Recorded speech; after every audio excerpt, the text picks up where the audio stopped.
¿Verdad? Sí, se escucha, doctor. Muchísimas gracias. Pues es un gran gusto que tengamos una muy buena audiencia el día de hoy para este evento. Es nuestro cuarto foro de temas de salud y como ya habrán escuchado, pues se trata de un ejercicio para hacer un recuento de algunos temas en los que se ha enfocado el Instituto de Química y esto todo con la excusa, digamos, de que es nuestro 80 aniversario desde la creación del Instituto de Química por ahí de 1941. En el año hemos tenido una cantidad muy grande de eventos y me da muchísimo gusto que no ha disminuido la gente que ha estado asistiendo a estos eventos y agradezco muchísimo porque justamente pues es una manera de hacer ver a un público amplio el tipo de esfuerzos que se han tenido y obviamente más que eso pues es en las oportunidades que tenemos para continuar haciendo aún más investigación donde en los foros hemos hecho énfasis en la investigación que hacemos de manera conjunta con otros actores del sector de investigación, pero incluyendo al sector salud de manera muy importante. Y lo que más que otra cosa quisiéramos hacer, pues es abrir las puertas para que abramos nuevas y mayores y más intensas y más extensas colaboraciones con cualquier sector. En estos foros hemos tenido la fortuna de tener la compañía de sectores incluso de la industria farmacéutica, a quienes agradezco muchísimo su presencia. En particular el día de hoy y también en el foro inmediato anterior, estamos en parte celebrando la interacción que se ha tenido entre el Instituto de Química de la UNAM y el Instituto Nacional de Pediatría. Esta interacción en realidad comenzó hace, yo creo que unas 2 decenas de años, quizás un poco menos, con el trabajo de la doctora Adela Rodríguez y la interacción de ella con varios grupos del Instituto Nacional de Pediatría, incluyendo el grupo justamente del doctor Horacio Reyes, que nos va a platicar hoy algunas cosas. Empezó por allá y obviamente en el contexto del Laboratorio Nacional de Estructura de Macromoléculas, donde se han resuelto estructuras proteicas justamente a través de la interacción de pediatría con el Instituto de Química. Años más tarde, ya recientemente, por ahí de 2016 o 15, empezamos una nueva etapa en la integración entre nuestros institutos gracias a una serie de proyectos que se inauguraron y se realizaron entre grupos del Instituto Nacional de Pediatría y el Instituto de Química, obviamente buscando que las fortalezas de ambos lugares se vieran, contribuyeran a proyectos más extensos. Y justamente pues la visión, digamos, molecular de los químicos con la visión de biología celular y también bioquímica y otras cosas del Instituto Nacional de Pediatría, pues es lo que ha dado lugar a diversos tipos de interacciones que considero yo consideremos, pues, en aquel momento valía la pena extenderlas de manera importante. Y la realidad es que ha sido un placer trabajar con ellos. Hemos realizado del orden de 12 proyectos de investigación extensos, donde los grupos han interactuado de manera muy, muy buena. Ese es básicamente el contexto de la plática de hoy. Estaba también dando un poquito de tiempo que se integraran algunas personas y quisiera entonces pues agradecer la presencia de muchos de ustedes. Por ejemplo, el maestro Rivelino Flores de Canifarma, muchas gracias.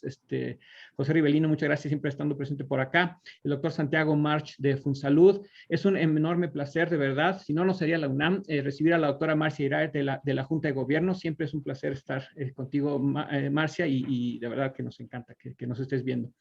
El doctor Ignacio González, presidente de la Sociedad Química de México, que siempre también está muy presente y que él es de la casa, obviamente, igual que con ustedes. Muchas gracias, Ignacio, de verdad. No sé si por ahí no lo veo, el doctor Antonio Lascano, con quien hemos también tenido colaboraciones muy, muy importantes en el Instituto de Química. Y por ahí a una persona apreciadísima por este instituto, la doctora Lucinda Aguirre del Instituto Nacional de Neurología y Neurocirugía. Muchísimas gracias, doctora. También interacciones fantásticas con el Instituto Nacional de Neurología. Asimismo nos acompaña la doctora Beatriz Sánchez Monroy del CONACYT. Ella trabaja en la Dirección de Vinculación y Enlace del Consejo Nacional de Ciencia y Tecnología. Entonces nos encanta que tengamos la oportunidad de mostrar este tipo de trabajo a gente de todos los sectores, incluyendo obviamente el CONACYT. Y ya estamos siempre pues muy dispuestos a recibir comentarios de todos los sectores, dado que es importante, ¿verdad? No hacer ciencia encerrada en el laboratorio, sino tratar siempre que las fronteras de ese tipo se rebasen. Regresando al tema del día de hoy, pues vamos a escuchar un foro en el que vamos a platicar de parásitos. Como van a escuchar el día de hoy, en México y en el mundo hoy en día, pues obviamente el tema es las infecciones virales.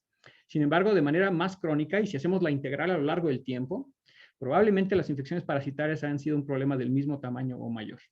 Y son ese tipo de enfermedades un poco descuidadas por el ambiente internacional debido a que son problemas, pues, un tanto centralizados en lugares con climas como el de México. Y bueno, pues consideramos que es una responsabilidad de los grupos de investigación atender este tipo de problemas y sentar las bases para que haya desarrollo de nuevos compuestos y terapias activas contra enfermedades parasitarias. Y justamente, pues lo que vamos a escuchar hoy no es una visión extensa, sino una visión más bien enfocada a el tema de las infecciones por giardiasis, de tipo giardiásico, donde justamente la colaboración del grupo del doctor Reyes Vivas con la del doctor Luis Demetrio Miranda y también del doctor Jesús Soria, que vamos a platicar hoy con él, pues dan luz a cómo se puede y se debe, creo yo, interactuar entre estos institutos muy centrados en un área de salud con gente que se supone que piensa en las moléculas todo el tiempo, como el Instituto de Química. Entonces, ya para dar inicio a nuestro evento, pues rápidamente quisiera dar una muy breve semblanza de las personas que nos van a acompañar el día de hoy. En primer lugar, el doctor Horacio Reyes Vivas, a él lo conozco desde que íbamos los dos en la secundaria número 35, en el mismo taller de electricidad, entonces les puedo contar toda clase de anécdotas, pero como no tengo mucho tiempo, mejor no.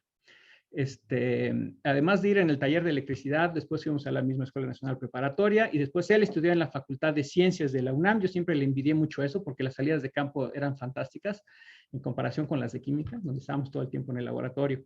Después de estudiar la carrera de biología, el doctor Reyes en la Facultad de Ciencias realizó la maestría y el doctorado en el posgrado en Ciencias Bioquímicas de nuestra Universidad Nacional, bajo la dirección de nuestro infinitamente apreciado doctor Armando Gómez Poyú. El doctor Reyes inmediatamente se integró al Instituto Nacional de Pediatría, donde se desempeña como investigador en ese instituto, en el Laboratorio de Bioquímica Genética, donde fue de hecho coordinador de ese laboratorio. El doctor Reyes Vivas trabaja en líneas que incluyen temas como biología molecular, celular, de microorganismos, también de plantas y animales, temas como el reconocimiento molecular y la bioestructura, la dinámica incluso de proteínas, centrándose durante alguna parte de su vida en la triosa fosfato isomerasa. Y justamente estos temas a nivel molecular los ha hecho centrándose en años recientes en el parásito Giardia lamblia.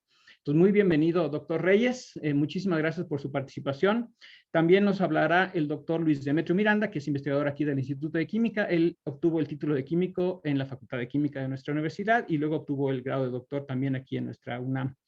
Después realizó una estancia postdoctoral bajo la asesoría del profesor Zard en la ICSN, CNRS en Francia, y después inmediatamente se integró al Instituto de Química en el año 2001 y pues investigó y evolucionó muy rápidamente a ser investigador titular C, además de que es jefe del Departamento de Química Orgánica en el Instituto de Química. Y francamente no se puede hablar de química orgánica en este país o en Latinoamérica sin referirse al trabajo extraordinario del doctor Luis Demetrio Miranda. Entonces, de verdad que tenemos a una dupla de grupos de investigación fantásticos realizando este tipo de esfuerzos y lo celebro mucho. Pues les dejo los micrófonos al doctor Miranda y al doctor Reyes. Me parece que primero va a hablar el doctor Miranda. Sí, efectivamente. Buenas tardes a todos. Me escuchan todos, ¿verdad? Sí. Muchísimas gracias por la presentación, Jorge. Gracias por la invitación para mostrarles un poquito de esta colaboración. Como tú dices, ha sido fantástica. La verdad es que los resultados son bastante prometedores. Tal vez no podríamos decir mucho porque esto de la pandemia sí nos pasó a afectar un poco y se detuvo la investigación, pero como van a ver, espero que también ustedes piensen que son bastante prometedores los resultados.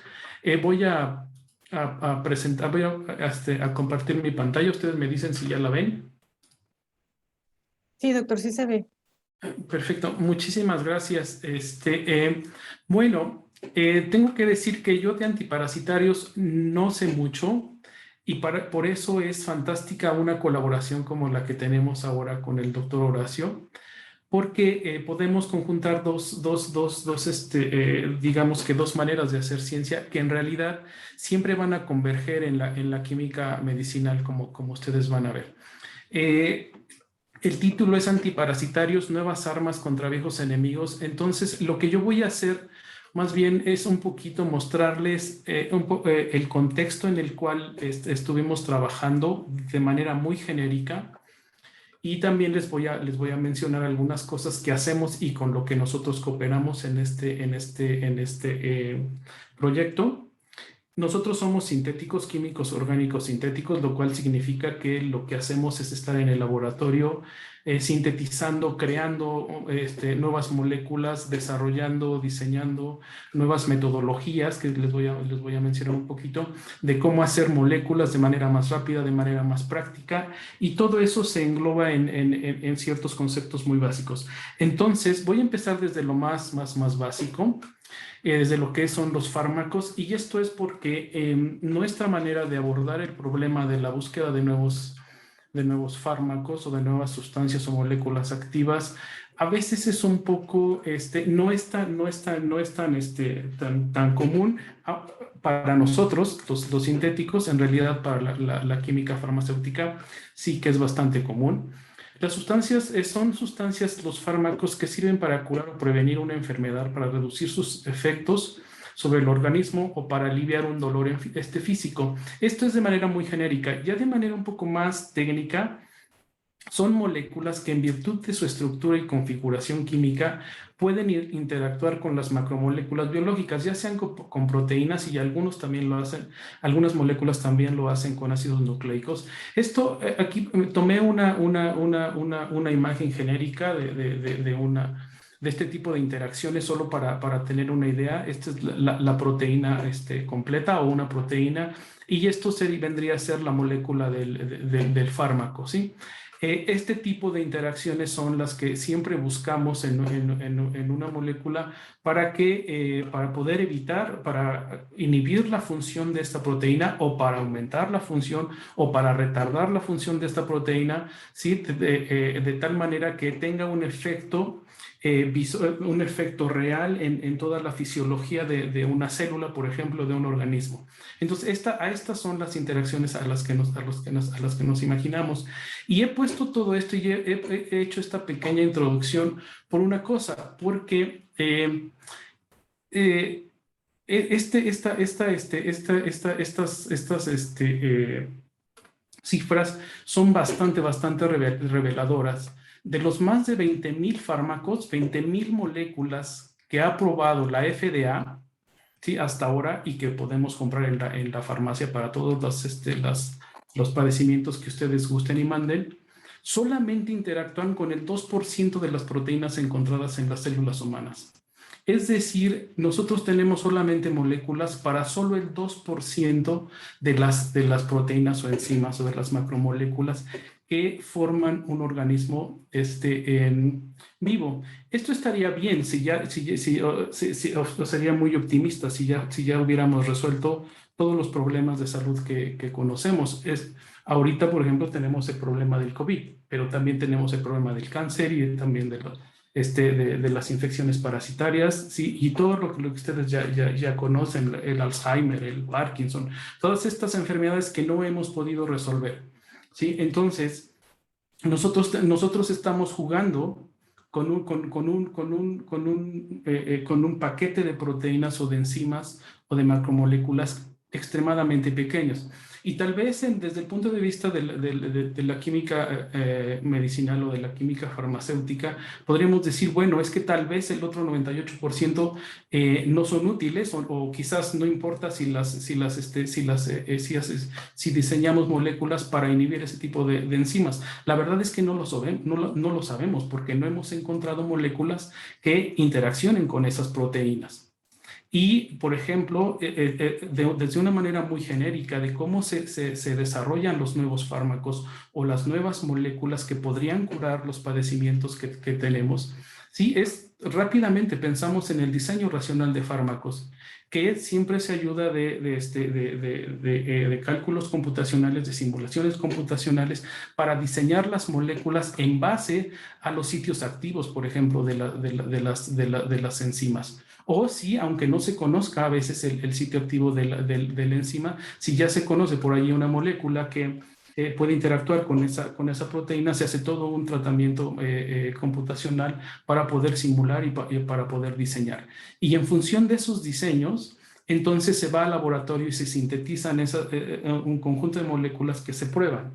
Que sería un poquito el diseño racional, es decir, estamos diseñando moléculas específicas para una aplicación específica, para una diana específica, para un centro, para un receptor específico. Sin embargo, si nos regresamos entonces a esta información que yo he puesto aquí, solamente estaríamos jugando con el 2%, porque solamente hemos podido afectar al 2% de las enzimas o proteínas que forman de las células humanas, pues. ¿Sí? Entonces, ¿cómo buscar nuevas armas contra los enemigos ya conocidos? ¿Sí? O sea, ¿cómo buscar nuevas proteínas, nuevas moléculas para otro tipo de proteínas? ¿Sí? No podemos irnos por el diseño racional, porque el diseño racional es buscar dentro de las proteínas que ya conocemos, o dentro de las enzimas que ya conocemos, o dentro de los mecanismos de acción que ya conocemos, los intercaladores de ADN y todas estas cosas, pensando en que no solamente son proteínas o enzimas las que se inhiben o las que se retardan en su funcionamiento para una aplicación específica medicinal.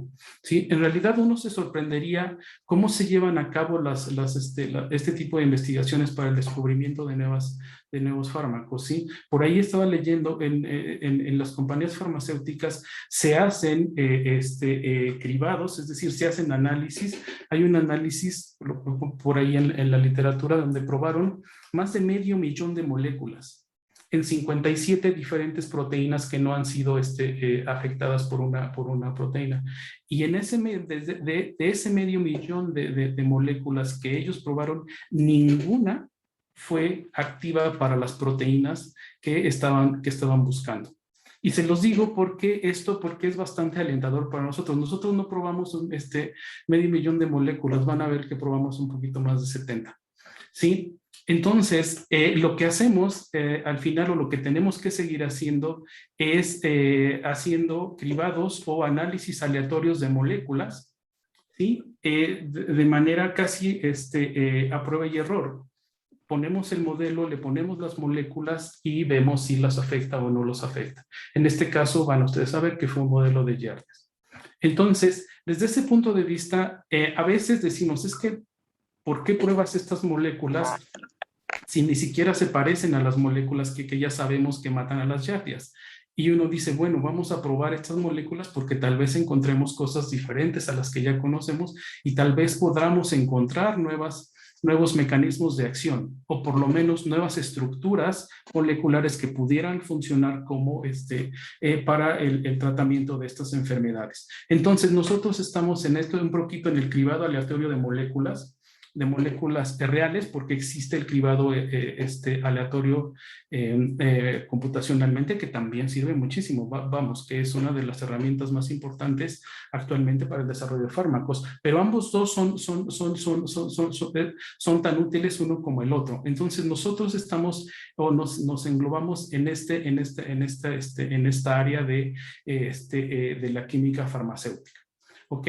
Entonces vamos a ver cómo podemos encontrar nuevas armas, pues sintetizando moléculas y probándolas.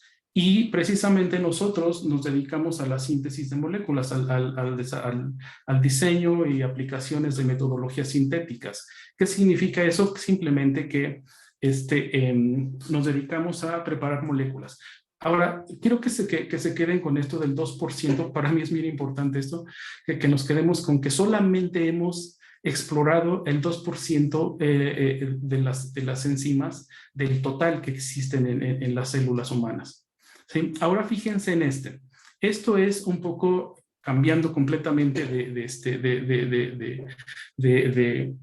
hasta de lenguaje. ¿Sí? He puesto estas dos cosas porque es otro dato tremendamente importante, no solamente en las enzimas, que no las hemos estudiado todas ni por mucho. Puse esto porque actualmente ha aparecido mucho este concepto de la exploración del espacio químico, que a mí me gusta mucho, de verdad, ¿sí? Porque es muy revelador, pues, el concepto. Si nosotros pensáramos en la exploración del espacio, lo que estaríamos pensando es en explorar todos estos cuerpos celestes que se encuentran fuera de nuestro planeta Tierra, que son miles de millones probablemente, ¿sí? Si transportamos esta idea, ¿sí?, a la exploración del espacio peroquímico, lo que estamos pensando es que vamos a explorar que tenemos en esta caja, en este espacio virtual, todas las posibilidades de moléculas que existen, todas las que existen, todas las moléculas posibles, no las que existen, no solo las que existen y que hemos sintetizado, no solo las que hemos extraído de fuentes naturales, ¿sí? Sino todas las posibles, en combinaciones de cadenas desde 2 o 3 átomos de carbono hasta 1000 o 2000 o 3000 o 5000 o 50,000 átomos de carbono en una cadena, desde anillos de 3, 4, 5 y todos los que se imaginen. Vamos a ver algunos ejemplos, ¿sí? Todas las posibles. Pues por allí un cálculo matemático dice que es 10 a la 120 moléculas posibles, ¿sí? Y he puesto este símil porque si nosotros, si nuestro observador está viendo este universo, está viendo cuerpos celestes que brillan. Si nosotros ponemos a nuestro observador en nuestro espacio químico, lo que vamos a observar es esto. Vamos a observar solamente una, por allí salpicado el espacio. ¿Por qué? Porque hay miles de moléculas que no hemos preparado y obviamente como no las hemos sintetizado, no las conocemos, y como no las conocemos, no sabemos si podrían ser anticancerígenos o antivirales o antiparasitarios, o quizás estén por aquí los materiales del futuro, por aquí deben de estar, ¿sí? Entonces, ¿qué nos toca? Explorar el espacio químico. ¿Y cómo exploramos el espacio químico? Sintetizando, preparando esas moléculas que forman parte originalmente del espacio químico virtual, y para hacer ese espacio, eso virtual, hacerlo real, ¿sí? Si nosotros viéramos, por ejemplo, por aquí estarían muchas moléculas amontonadas que son probablemente las derivadas de los indoles o de los piroles, ¿sí? O de los productos naturales, indólicos o quinolínicos. Por aquí están, y por aquí están quizás unos macrociclos. Es decir, hemos sintetizado y conocido muchos, miles, ¿sí? Tal vez millones de moléculas, pero aún así no hemos explorado ni una pequeña porción de lo posible, de las posibles o de las moléculas posibles. Entonces tenemos dos cosas. No hemos explorado apenas el 2% de las enzimas, y tampoco hemos explorado mucho del espacio químico. Entonces, ese es el trabajo digamos que de genérico de la ciencia que se llama química, explorar el espacio químico desde todos los puntos de vista, ¿sí? No solamente desde el punto de vista sintético. Bien, entonces, ¿qué hacemos nosotros? Pues nosotros sintetizamos moléculas, ¿sí? Espero que esta pequeña introducción que he dado sirva para poner en contexto la investigación que hicimos en esta colaboración. Lo que hacemos nosotros son sintetizar moléculas, desarrollar metodologías para obtener moléculas rápidamente y obtener moléculas de manera diversa. Y una de las reacciones que utilizamos son las reacciones multicomponente. Estas reacciones las utilizamos evidentemente para la exploración del espacio químico, y son reacciones en donde más de dos sustancias, ¿sí? se fusionan o reaccionan para generar un solo producto, y la mayoría de sus átomos quedan en el producto final. ¿Qué será esto? Bueno, les voy a dar un ejemplo. Nosotros utilizamos una reacción de Ugi. ¿Qué significa esto? Es una reacción de 4 componentes. Un ácido carboxílico, un aldehído, una amina y un isonitrilo. ¿Ok? Esto, ¿sí? Simplemente los mezclamos. Es una reacción maravillosa, simplemente se mezcla. A veces hay que catalizarlos por ahí con un ácido de Lewis, pero en la mayoría de las veces simplemente se mezclan en un disolvente como metanol, y se deja agitar la mezcla, y después de un día o 16 horas o 20 horas, dependiendo de los sustituyentes, los 4 componentes se mezclan. Lo más interesante es que este es un peptoide, ¿sí? Tiene enlaces peptídicos, peptoide porque no es NH, ¿sí? Pero podemos variar estos sustituyentes, ¿sí? Como queramos, vienen de las materias primas que utilizamos. Igual por ahí tenemos algunas investigaciones utilizando la abstracción de este hidrógeno. En fin, es química sintética pura, ¿sí? Simplemente sintetizamos esto. Para lo que ayudan las reacciones de multicomponentes, se pueden imaginar, es que la complejidad molecular que se alcanza en un solo paso es bastante digamos que es considerable, pensando en que había antes 4 partes, 4 moleculitas, y ahora solo hay una mucho más grande, ¿sí? Lo que nosotros hacemos con estas reacciones o con estos sustratos es que después tratamos de concatenar la secuencia sintética, ya sea con cicloadiciones, con procesos iónicos, con procesos organometálicos, con reacciones de radicales libres o con reacciones click. Les voy a dar un ejemplo de procesos organometálicos y reacciones click, ¿sí? Específicamente, ¿qué se puede hacer? ¿Sí? ¿O qué hicimos? Con esto hicimos poliheterociclos fusionados. ¿Qué es esto? Lo que hicimos fue que diseñamos una metodología a través de la reacción de multicomponentes para obtener estos productos que vienen de la reacción de multicomponentes después de una eliminación, ¿sí? Y dependiendo de la amina que se utiliza, lo rojo es la amina o el componente amínico, entonces tenemos un doble enlace, tenemos un sistema aromático, tenemos un triple enlace, podemos tener un grupo alquilo, y siempre tenemos este doble enlace, ¿sí? Y un halogénuro. ¿Por qué? Porque lo colocamos en reacciones con paladio. Y lo que hicimos fue reacciones en cascada en donde se generan 2 enlaces carbono-carbono. Les voy a explicar un poquito más adelante eso, pero lo que quiero que vean específicamente en esta lámina, porque no quiero entrar mucho en los detalles químicos, es que a través de estos procesos, simplemente modificando algunas de las materias primas, podemos llegar a productos en muy poquitos pasos, de hecho en 3, a partir de los productos, de las materias primas, en 3 pasos nosotros estamos aquí. ¿Sí? Porque esto es en un solo paso, simplemente con la química de paladio. Podemos hacer triciclos, podemos hacer tetraciclos, podemos cambiar esto, no un benceno, sino un heterociclo. Pueden ser heterociclos, pueden ser anillos de 5, pueden ser anillos de 6, estos ya no se parecen mucho, siguen siendo triciclos, pero ya son más bien como lineales. Estos triciclos también son un poco diferentes. A estos ya ni siquiera son ciclos, y todos vienen a través de casi de las mismas condiciones. A esto lo conocemos como diversidad estructural. Lo que nosotros hacemos es diversidad estructural. ¿Qué hacemos? Que a través con la misma secuencia sintética obtenemos diferentes moléculas. Esto lo hemos hecho a través de los años. Les pongo este ejemplo porque la molécula es el ejemplo de cómo se sintetizó la molécula que van a ver al final. ¿Sí? Es a través de una reacción de UGI, ¿sí? Una amina, un aldehído, un isonitrilo y un ácido carboxílico. En este caso, derivados de ácido cinámico, que es la diferencia, ¿sí? Hacemos la reacción de UGI, le ponemos una base y se genera este intermediario, ¿sí? En 2 pasos. Y después, en el siguiente paso, se hace una reacción en cascada que se genera un enlace carbono-carbono. Entre este carbono y este carbono se forma un anillo de 5. El nuevo intermediario no puede hacer una eliminación, pero tiene este doble enlace, entonces simplemente hace una reacción en cascada, decimos, ¿sí? Para hacer otro enlace carbono-carbono, y al final tenemos esto en rendimientos entre 40 y 60%, ¿sí?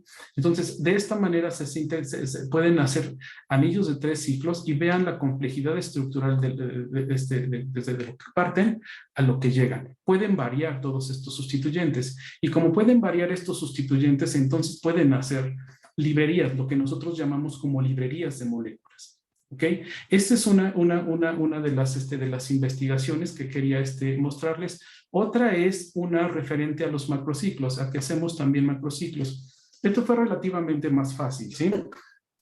Porque lo único que hicimos fue sintetizar estas sustancias que son bifuncionales porque tienen una función aquí, funcionalidad, y una funcionalidad acá. Esta nos sirve para hacer una reacción de multicomponentes de UGI, y abajo nos sirve para hacer una reacción de click. Entonces, lo que hacemos después de que hacemos la reacción de UGI y cerramos con una reacción click, entonces obtenemos estos maravillosos macrociclos. De estos hicimos 20 ejemplos con esta metodología. Pueden cambiar, aquí era un indol, aquí es un benceno, y cambiamos un poquito, pero sigue siendo la misma metodología. Estos macrociclos ya no se parecen mucho, si quieren se siguen pareciendo, pero hemos variado los sistemas aromáticos. De estos hicimos 27 ejemplos. Y los probamos como les medimos su citotoxicidad, que son los primeros análisis, o son los análisis preclínicos que se hacen para los anticancerígenos y resulta que una de estas moléculas tiene actividad citotóxica en líneas celulares de próstata, ¿sí?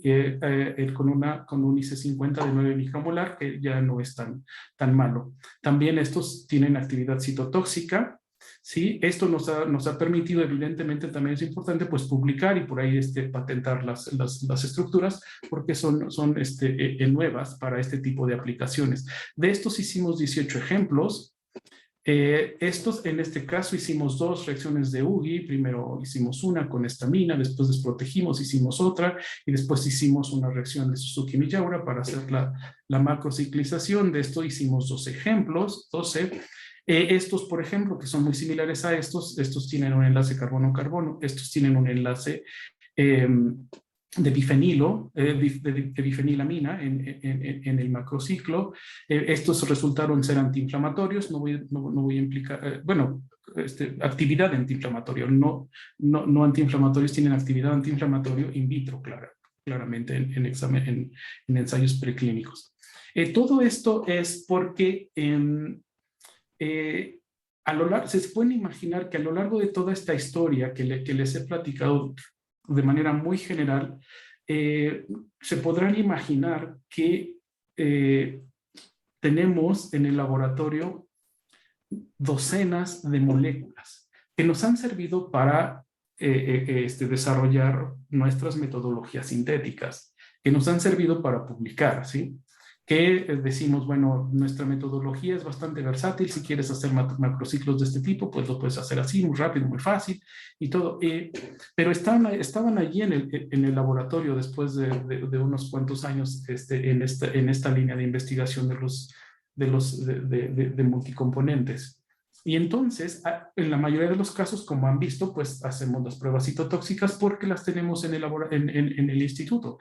El Instituto de Química tiene su propio laboratorio de pruebas biológicas y uno de los ensayos que está bastante bien montado y que agradecemos mucho a la gente que nos ayuda a hacerlo, sí, son los análisis citotóxicos para la actividad anticancerígena de las moléculas y tenemos buenos resultados.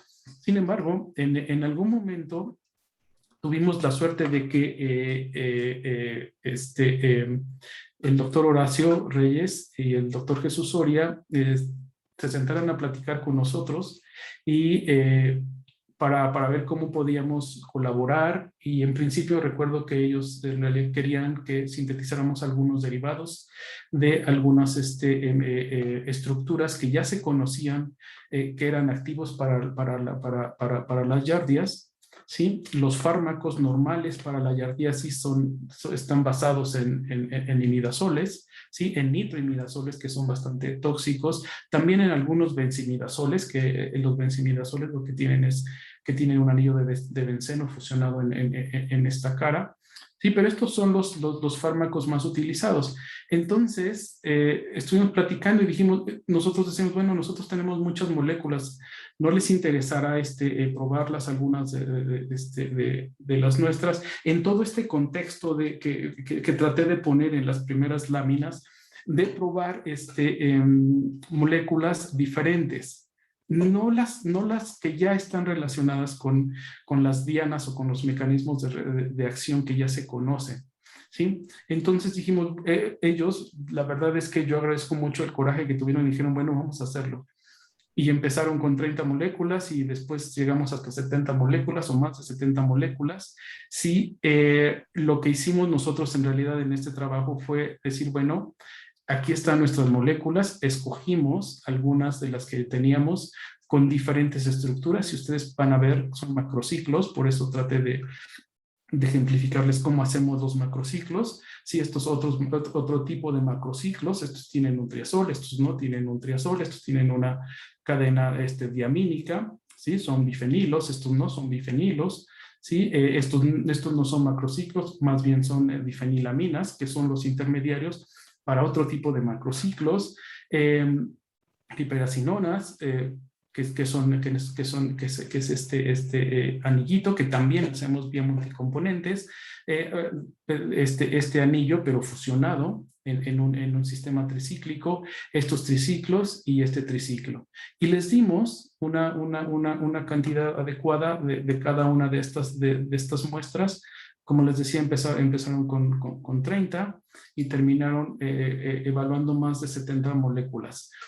Les platicaba en una de las láminas anteriores que ustedes pueden encontrar estudios en donde se prueban, no 70, para una compañía farmacéutica, para un estudio de estos, en realidad 70 moléculas es muy poquitita, es muy poquito, ¿sí?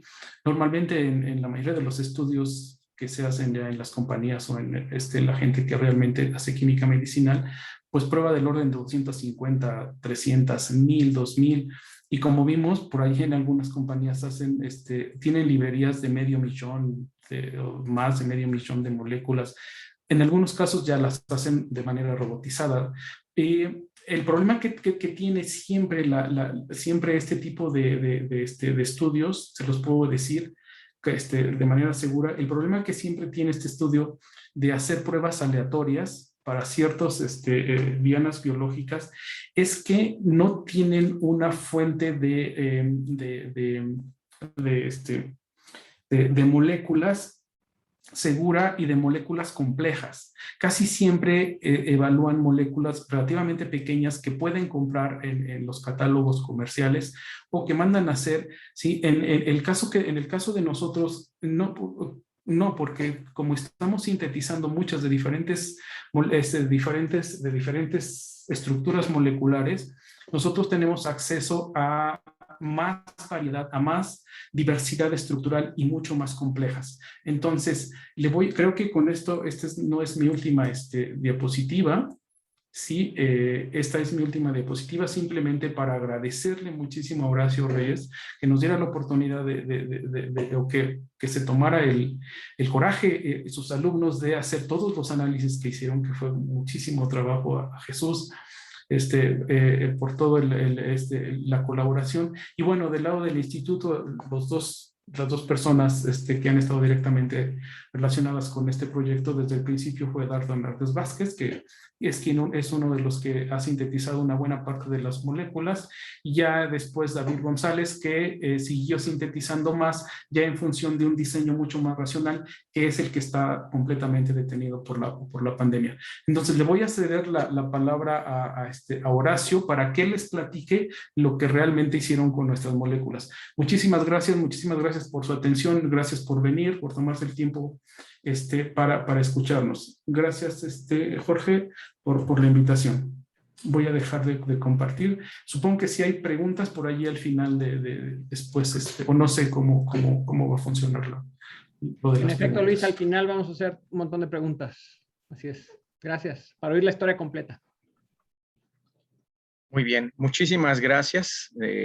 Gracias al doctor Jorge Peón, al doctor Luis Demetrio Miranda, también por confiarnos todas estas moléculas y tenernos mucha paciencia porque, pues, como verán, son estudios que, aunque fueron aparentemente pocas moléculas, se llevaban bastante tiempo.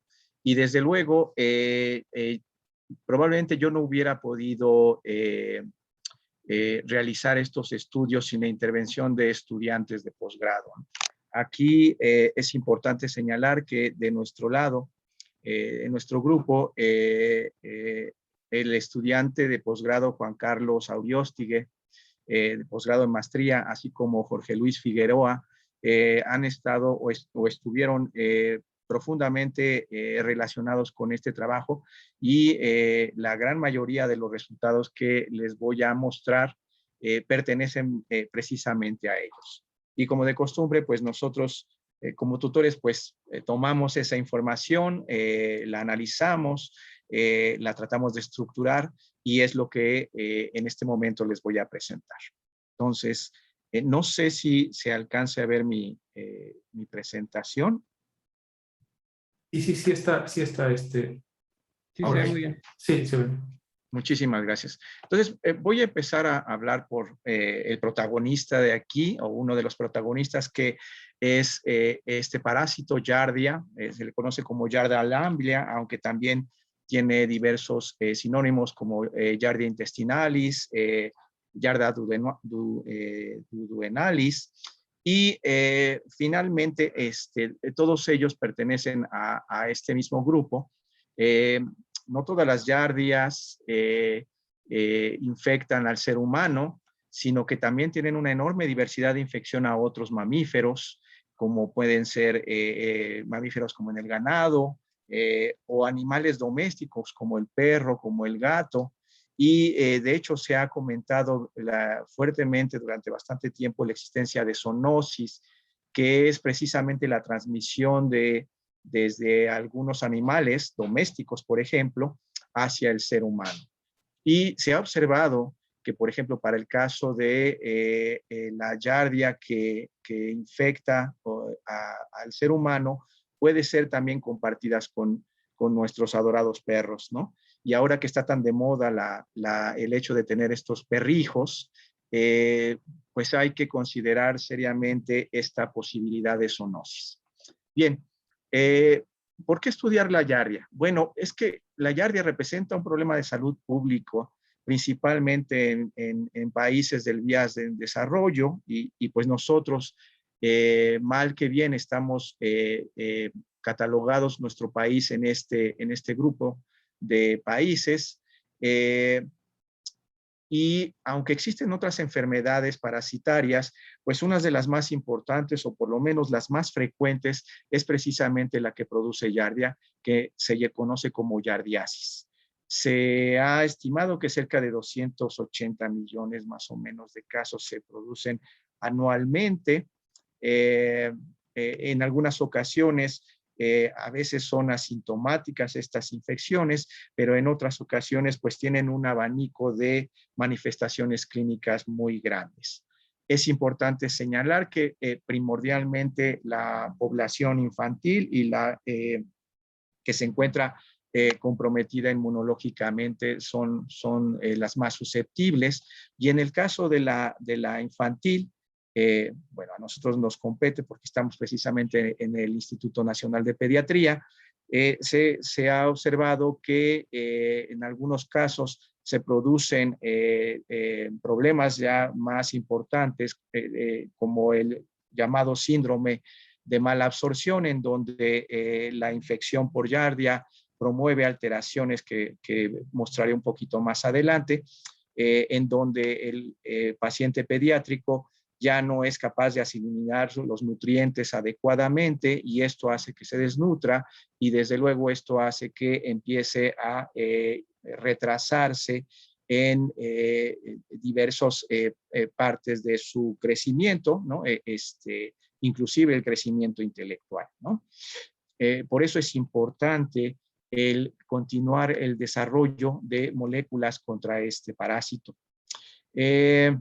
Y se ha estimado que aproximadamente 500,000 nuevos casos se reportan cada año. Y bueno, la estructura de este parásito básicamente es una forma piriforme, se le conoce así en forma como de pera, que tiene dos núcleos que generalmente parecen como si fueran sus ojitos, y en la parte basal presenta una especie como de pie, que se le conoce como disco ventral, y que es importante señalárselos porque es principalmente por donde la yardia se adosa a las células en donde se va a sostener y empezar a llevar a cabo su actividad proliferativa y algunas actividades que tratan de evadir al sistema inmunológico del hospedero. Pero también contiene una serie de flagelos que le permiten desplazarse hacia diferentes lugares y de esa manera favorecer todavía aún más su proliferación. Muy rápidamente, sin que esto intente ser un curso de biología, rápidamente les comento que su ciclo celular es un ciclo sencillo, en donde tiene dos formas, la forma de quiste, que es la forma infectiva, y la forma de trofozoito, que es precisamente con la que trabajamos nosotros, que es la forma proliferativa. Estos quistes infectan al ser humano precisamente por contaminación de alimentos y desde luego del agua, de tal manera entonces que entran al ser humano o algún otro hospedero mamífero, incluso pueden ser aves, hay diferentes genotipos y fenotipos de yardias que pueden infectar a otros tipos de vertebrados. Y una vez que pasa del estómago hacia el intestino delgado, se produce el desenquistamiento de esta yardia, de estos trofozoitos, donde regularmente por cada quiste se obtienen de 2 a 4 trofozoitos y posteriormente por fisión binaria comienzan a dividirse y empiezan a proliferar. Dependiendo de las colisiones de este hospedero, si las condiciones nutricionales son adecuadas, pues comienzan a proliferar en buena medida y algunos de estos trofozoitos se desprenden del intestino, del primer tercio del intestino, es donde primordialmente los encontramos, y esta situación condiciona a que comiencen a enquistarse estos trofozoitos para volver nuevamente a liberarse por vía fecal y cerrar el círculo nuevamente al contaminar esta materia fecal y con los quistes a alimentos y agua nuevamente, ¿ok? Y de esa manera pues se genera el ciclo de vida de este microorganismo. ¿Cómo estamos en la distribución? Bueno, aquí les muestro un mapa con diferentes colores donde se ve las diferencias de riesgo de lo que se le denomina la enfermedad o la diarrea del viajero, donde se involucran diferentes tipos de enfermedades diarreicas por distintos elementos, como puede ser la Escherichia coli enteropatógena, como puede ser Salmonella, y desde luego está también involucrada Giardia lamblia. De manera que si se dan cuenta, pues el principal riesgo es nuevamente, digamos que en el Ecuador vuelve, o cercano al Ecuador, vuelve a caer este tipo de enfermedades, pero preponderan principalmente nuevamente como se ve en países en vías de desarrollo. Y bueno, México pues se encuentra entre el color de alto riesgo. Ya haciendo una revisión detallada en nuestra república acerca de la incidencia de Giardia, principalmente en niños y niñas, en un trabajo de Zavala en el 2020, él muestra la distribución nuevamente de estas incidencias de esta giardiasis en niños de 5 a 9 años por cada 100,000 personas. Y vean ustedes cómo la distribución se realiza principalmente a los lados, lateralmente en nuestra península de Yucatán, pero también por el lado del norte de nuestra república y en algunos estados como San Luis Potosí. Aparentemente, nuevamente, la relación que se encuentra es una relación no estrictamente directa, pero sí se ve que hay una dependencia en donde los recursos socioeconómicos son importantes, hay cinturones de alta pobreza en estas regiones, donde el agua potable es escasa, el drenaje es también escaso. Pero también hay un vínculo importante con la humedad y las temperaturas elevadas que también favorecen este tipo de incidencias de esta parasitosis. En un trabajo reportado en el 2015, es interesante ver que hay algunos, que ya se ha descubierto desde hace algunos años, algunos determinantes y mecanismos propuestos del resultado de la infección por Giardia, de la giardiasis. Y es que resulta ser que la giardiasis genera algunas secuelas importantes en muchas ocasiones. Vean ustedes, generalmente aquí lo que estoy mostrando a su lado izquierda es la luz del intestino, mientras que a su lado derecho se encuentra la parte interna, la parte que atraviesa los nutrientes, donde se encuentran las células dendríticas y otro número importante de células del sistema inmunológico. Y al centro les muestro las células epiteliales con sus microvellosidades, que son las que nos permiten absorber los nutrientes, porque estas microvellosidades tienen una enorme cantidad de proteínas transportadoras precisamente de distintos nutrientes, azúcares, aminoácidos, lípidos, etcétera, etcétera. Y desde luego, pues tenemos una microbiota que cada vez es más importante sus estudios acerca de la relación con el ser humano, que se sabe que ayudan a prevenir la colonización contra los parásitos, entre ellos contra Giardia. Sin embargo, si esta microbiota se ha alterado o si hay una situación en donde hay una elevada infección porque los alimentos que se utilizan están contaminados con quistes de Giardia, pues entonces comienza a haber una competencia importante con algunos nutrientes. Y lo que se ha visto es que Giardia compite por el zinc, por carbohidratos y por un aminoácido que es muy importante para la Giardia. Se sabe que la Giardia no tiene mitocondrias, tiene reductos mitocondriales, alguna vez lo tuvo evolutivamente y luego probablemente cuando pasó a su vida parasitaria, pues ya no necesitó utilizar el aparato mitocondrial. Pero entonces se sabe que hay dos vías metabólicas relevantes para obtener energía. Una es precisamente la de la descomposición de los aminoácidos y en particular de la arginina. Y la otra es, y eso es lo que nosotros hemos pugnado desde hace bastantes años, la vía de la glucólisis.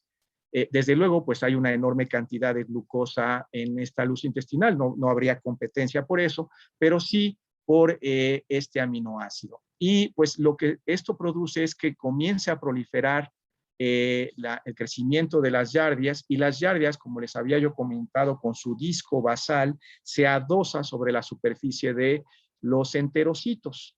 Y eso hace que comience a haber una adaptación de sobrevivencia y de daño celular producido por la Giardia. Entre ellas hay una depresión de arginina, se producen antioxidantes que favorecen su crecimiento. Las Giardias son muy interesantes porque en la superficie de sus membranas que da hacia la luz intestinal, tienen una serie de proteínas que se conocen como proteínas de superficie variable, y entonces estas Giardias pueden ir variando las proteínas conforme el sistema inmunológico trata de llevar a cabo, de interaccionar con la Giardia para comenzar a atacarla. Pues la Giardia se disfraza de diferentes proteínas para precisamente evadir este sistema inmunológico.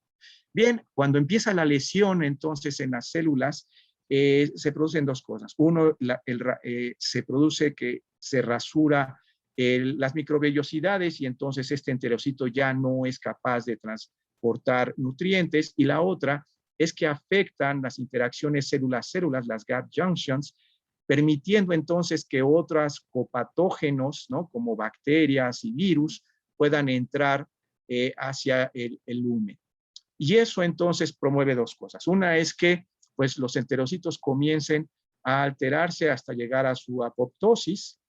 Y segundo, pues todo el aparato inmunológico ahora sí se despierte y generen un medio ambiente proinflamatorio que puede producir una inflamación crónica, inclusive después de que se haya resuelto la infección de la Giardia, es decir, después de que las Giardias se hayan eliminado. Y entonces esto ha tratado de explicar precisamente los eventos de secuelas importantes que producen este tipo de parásitos. Bien, entonces, tratando de demostrar la relevancia que es el estar trabajando contra esta parasitosis, contra la Giardia lamblia, es que nos dedicamos a este objetivo fue que tuvimos la enorme aportación de Luis Demetrio Miranda. Yo ahí agradezco enormemente otra vez el apoyo del Instituto de Química y desde luego a Jorge, que bueno, Jorge estaba obligado a que nos contactaran con sus investigadores del Instituto de Química, y entonces es que se realizó este objetivo, el de un cribado de moléculas que tenía, como ya bien lo ha comentado, ya lo adelantó Luis, muy alta diversidad estructural, ya lo han explicado de manera muy clara y muy precisa qué significa esta diversidad estructural, pero también, además, como lo comentó, no debían de tener, bueno, una de las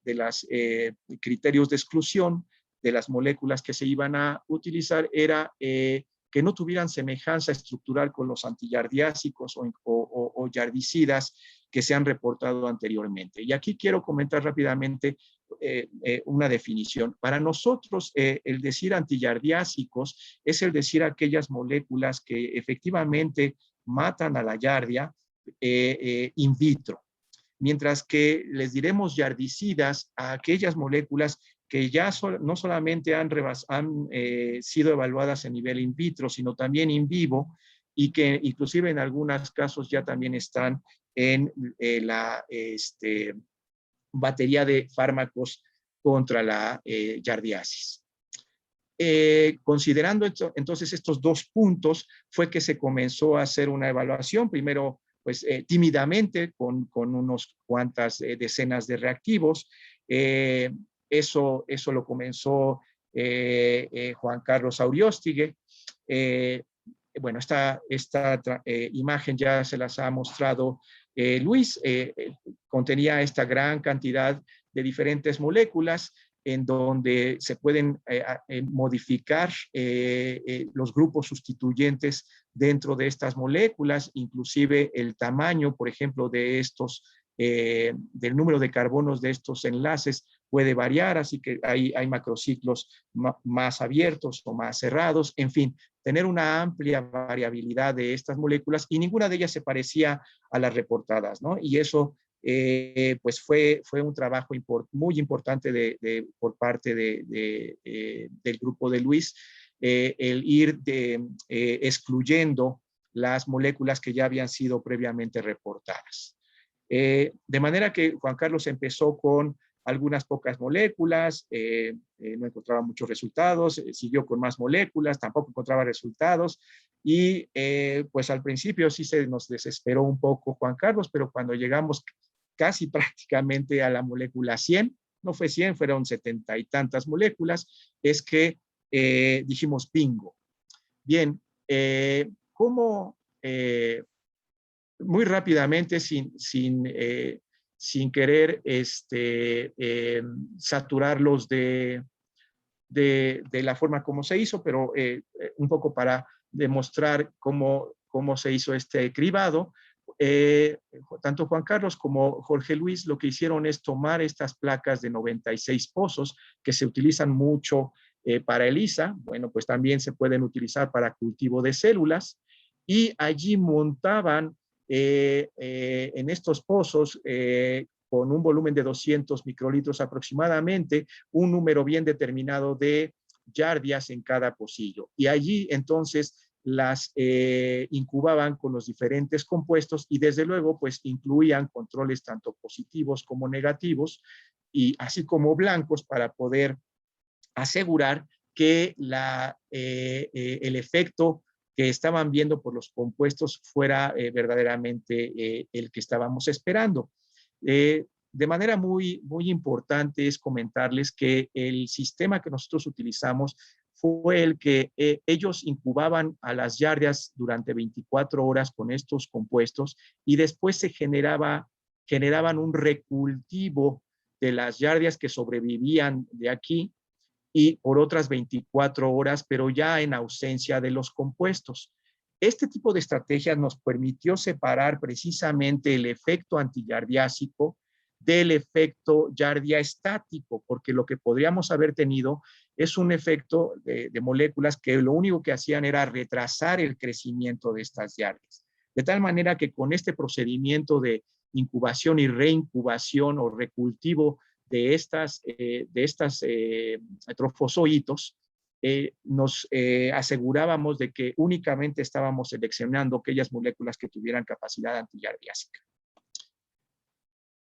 Y bueno, posteriormente, utilizando un kit donde se utilizan sales de Formazan, es un kit que da color cuando hay viabilidad, cuando las células todavía siguen vivas, y cuando se pierde el color, quiere decir que las células ya murieron, ya no crecen y tampoco, por lo tanto, están viables. Déjenme ver, se ha detenido mi computadora.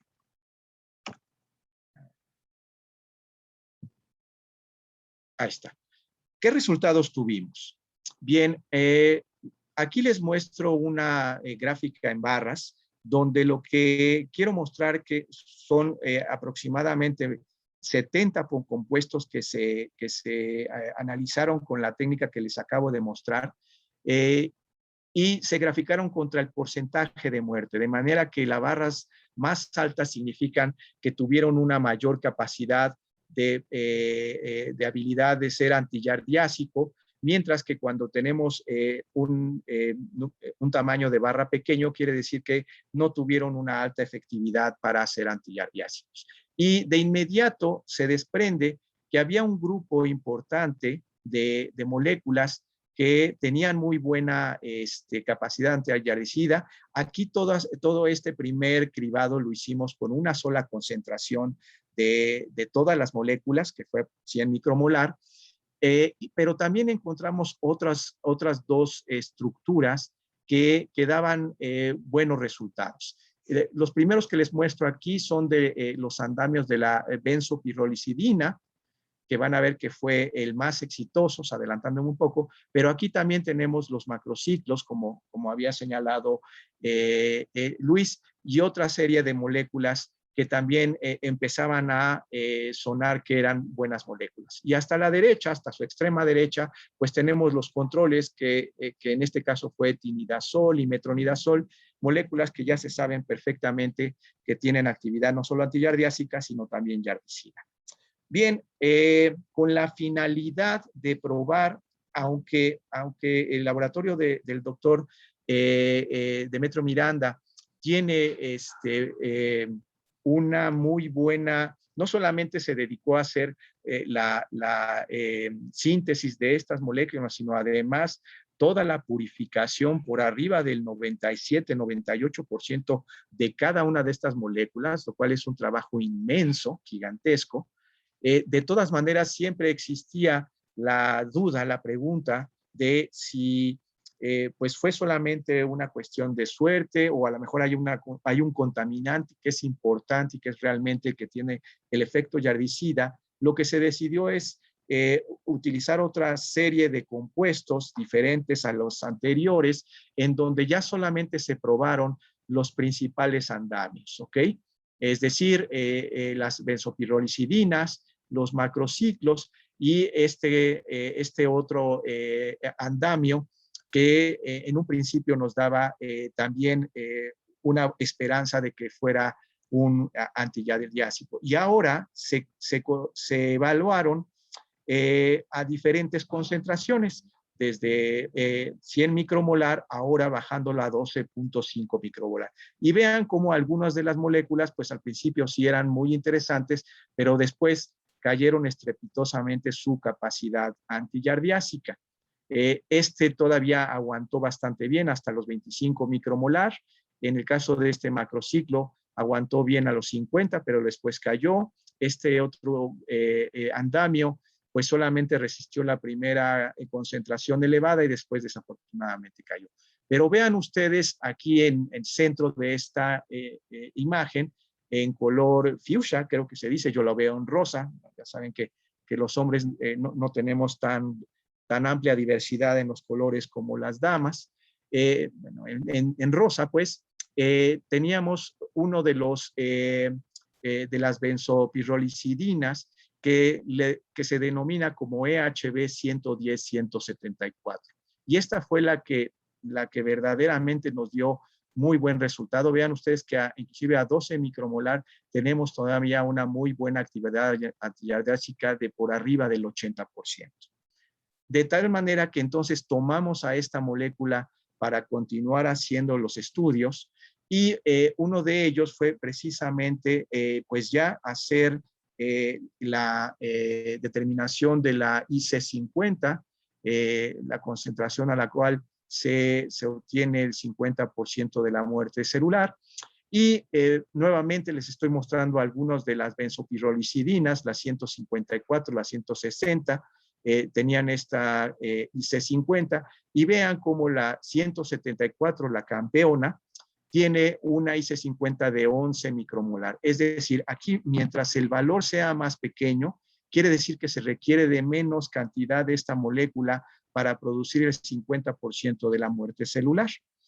Y desde luego, pues tenemos aquí a las moléculas que ya se conocían, como el metronidazol y el tinidazol, que bueno, andan en el terreno de 2 micromolar, 1 micromolar, ¿no?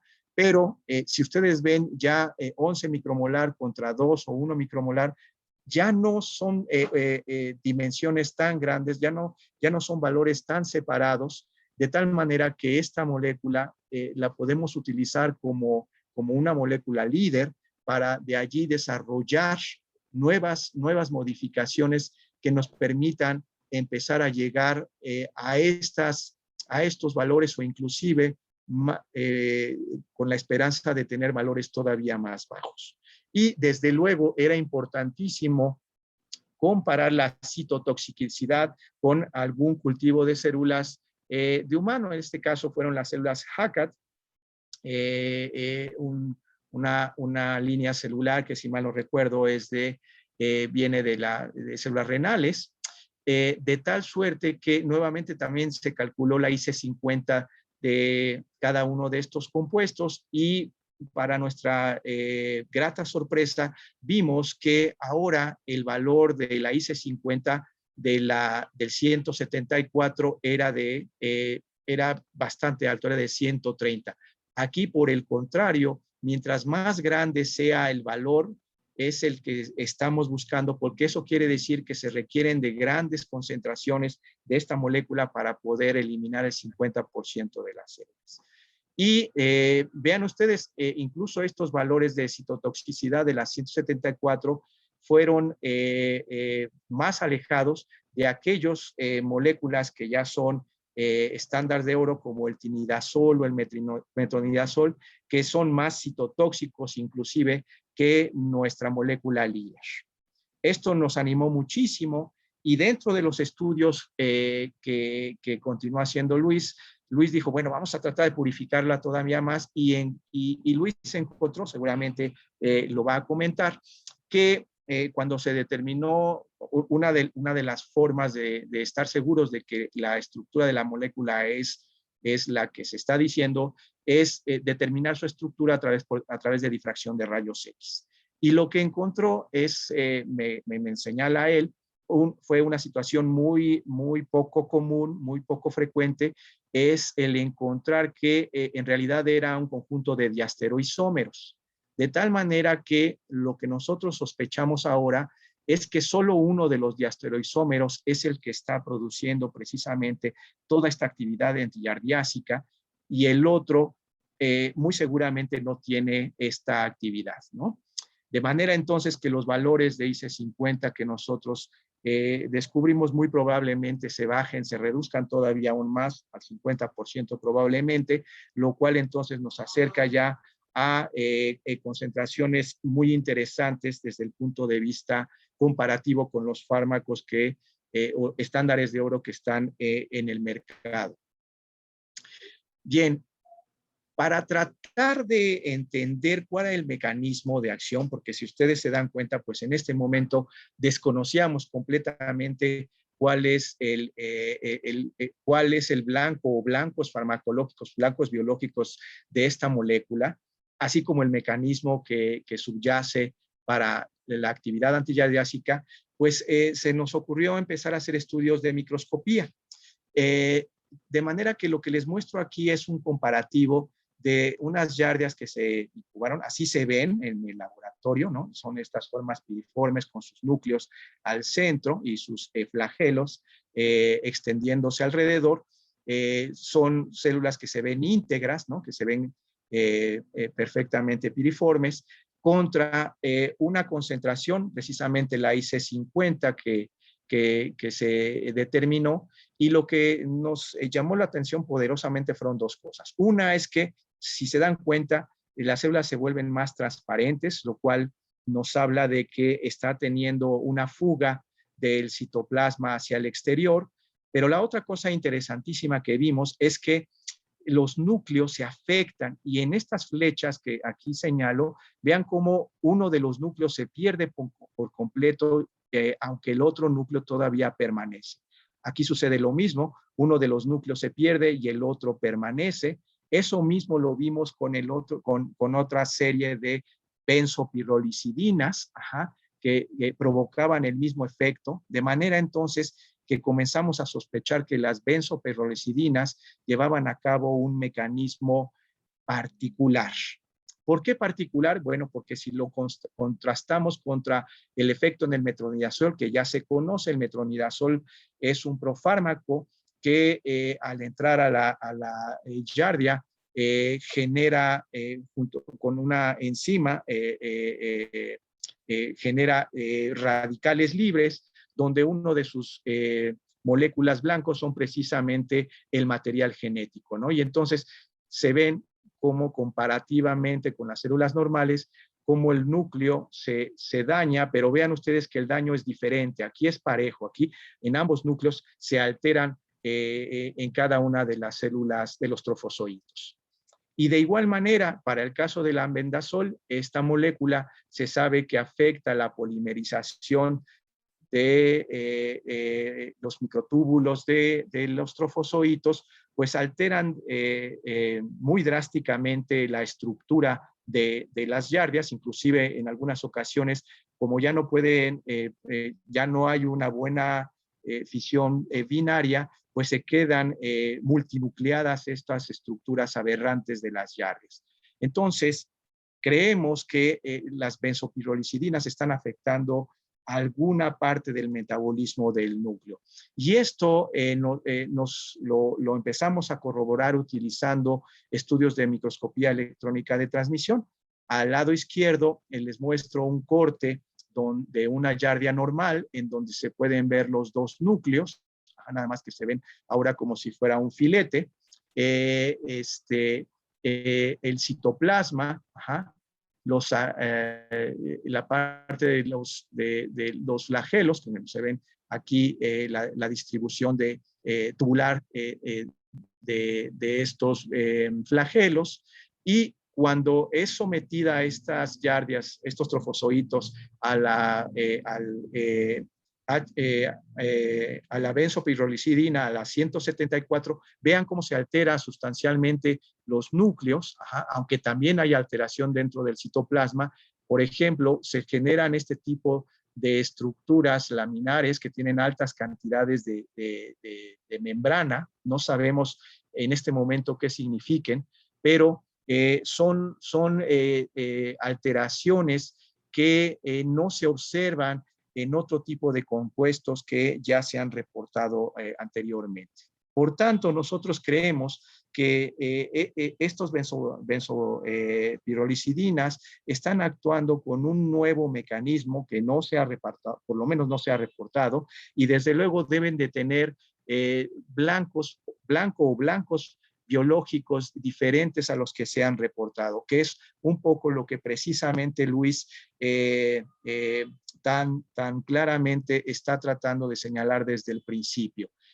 Si nosotros hacemos lo de siempre, pues muy seguramente vamos a obtener resultados muy semejantes al resto, ¿no? Pero si hacemos cosas diferentes, es probable, no siempre es seguro, pero sí probable que descubramos cosas distintas. De manera que, como conclusiones, creo que tenemos tres principales.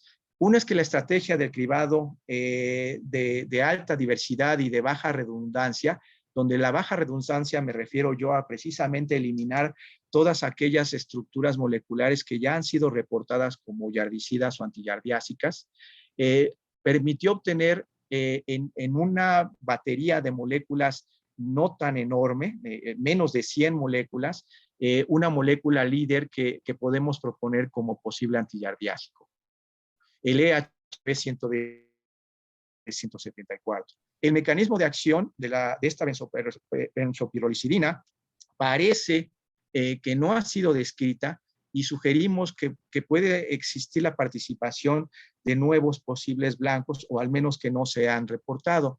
Y desde luego, pues esta estrategia del cribado de alta diversidad y baja redundancia puede trasladarse muy fácilmente a otros sistemas. Bueno, como estamos hablando de parásitos, pues evidentemente parásitos que también son sumamente relevantes para nuestra República Mexicana, como son los tripanosomátidos, parásitos que durante muchos años estuvieron estudiando el doctor Gómez Puñú y desde luego la doctora Marieta Tuena Sangrí. Y creemos que este mismo de estrategias podríamos trasladarlos así, las amibiasis, en fin, una serie de parásitos que desafortunadamente siguen afectando a nuestro país. ¿En dónde estamos? ¿Qué es lo que creemos que nos hace falta? Pues la verdad es que nos falta muchísimo. En realidad los datos que tenemos, pues es solamente la punta del iceberg, como de costumbre, porque hay mucho que explorar, es un campo nuevo, creo, una nueva línea de investigación en donde por lo menos como ejemplos tenemos que hacer esto. Hay que separar los diastereoisómeros para probar cuál de ellos es el que realmente tiene esta actividad biológica. Desde luego realizar ciclos de afinamiento a las benzopirrolicidinas, ¿no? Para mejorar la eficiencia, pero algo fundamental que tenemos que hacer, que ya comenzamos a hacer, es probar esto en modelo animal. Déjenme comentarles, no les muestro resultados porque son muy preliminares, que utilizando un modelo de murino, de gerbillo, de Mongol, el gerbillo de Mongolia, fácilmente o relativamente fácilmente se puede infectar con la yardia, de manera que se puede hacer un modelo de infección de yardiasis y después tratarlos. Bueno, hicimos un par de experimentos con ellos a una concentración de 15 microgramos por kilogramo de peso del animal durante 2 días y eso redujo a más del 50% la infección, la infección de estos parásitos en el intestino del modelo animal.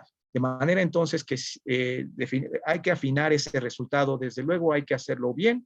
Eso fue un cáliz que desafortunadamente la pandemia ya no nos permitió continuar. Ahora, bueno, pues ya estamos en espera de los animales, pero como es de esperar, pues ahorita hay deficiencia de los animales porque pues un gran número de instituciones, así como de empresas farmacéuticas seguramente, pues ahora que ya se abrieron los bioterios, pues estaban esperando a estos organismos para hacer sus modelos animales, para continuar sus modelos animales y ahorita pues hay escasez de estos organismos. Pero la idea es comenzar con este modelo animal y hacer farmacocinéticas y farmacodinámicas de las moléculas que veamos que son verdaderamente líderes para antiyardiásicos y pasar de entonces una actividad antiyardiásica a ahora una actividad yardicida. Y desde luego, no perder de vista el determinar el mecanismo de acción. Y eso nos permitirá entonces saber cuál será el blanco o blancos farmacológicos y pues ahora, conociendo la estructura de este blanco farmacológico, posiblemente podamos entonces empezar a utilizar las herramientas computacionales que también tienen sumamente desarrollado el grupo del Instituto de Química. Y con esto, ya lo único que me resta comentarles es, como bien lo comentó Jorge, pues desde hace algún tiempo el Instituto Nacional de Pediatría ha colaborado fuertemente con el Instituto de Química Estos fueron los primeros proyectos que se realizaron, en donde, bueno, ya por ejemplo, el grupo de la doctora Nuria Asturaú y la doctora Marcela Vela ya publicaron un primer trabajo, así como Jesús se me adelantó en la publicación, junto con la doctora de pediatría, junto con la doctora Karina Mayorga del Instituto de Química, también ya publicaron un trabajo sumamente interesante. Pero como ven, pues la idea inicial era seguir trabajando con el grupo de pediatría, el grupo de química, y creo que han salido cosas sumamente interesantes. Y con esto termino mi comentario. Muchísimas gracias. Muchísimas gracias, doctor Reyes. Muchísimas gracias por la presentación también del doctor Luis Demetrio Miranda. La idea de estos foros es que tengamos comentarios un poco de varios puntos de vista. Y quisiera, por favor, pedirle al doctor Jesús Soria, que justamente él es el director de investigación del Instituto Nacional de Pediatría y ya está involucrado directamente en el planteamiento de todos estos problemas, si les pudiera platicar cómo ve, cómo vamos, cómo le seguimos, qué hemos hecho bien, qué hemos hecho mal, todas esas cosas, lo que se nos ocurra, básicamente. Gracias, Jesús.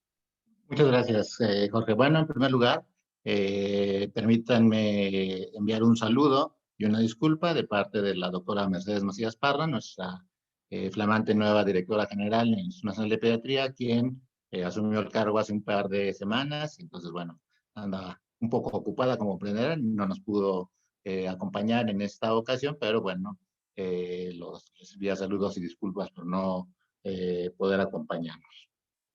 Y bien es cierto que durante este año durante este par de año y medio, los virus nos han traído de cabeza. Lo cierto es que los parásitos nos han acompañado seguramente desde antes que descendiéramos de los árboles incluso, y son un problema de salud pública a nivel mundial.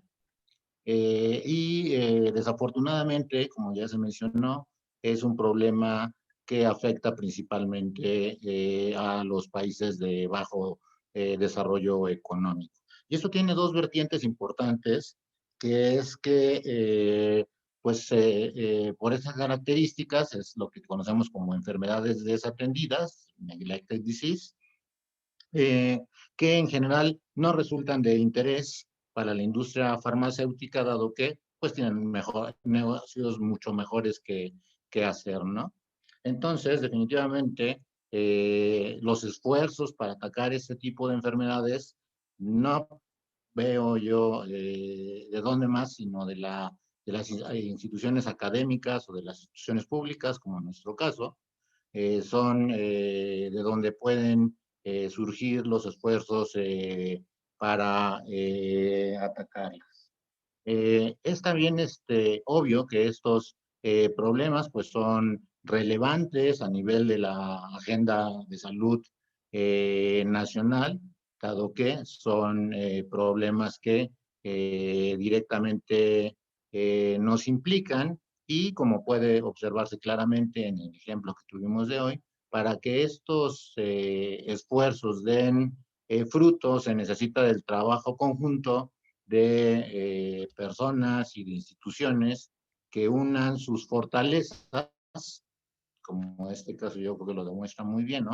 Por un lado tenemos aquí la química dura del Instituto de Química de la UNAM, con nosotros, con nuestras preguntas de relevancia a nivel de salud, y cuando conjuntamos estas dos cosas, pues entonces obtenemos este tipo de resultados que, como pueden ver ustedes, resultan muy interesantes y prometedores.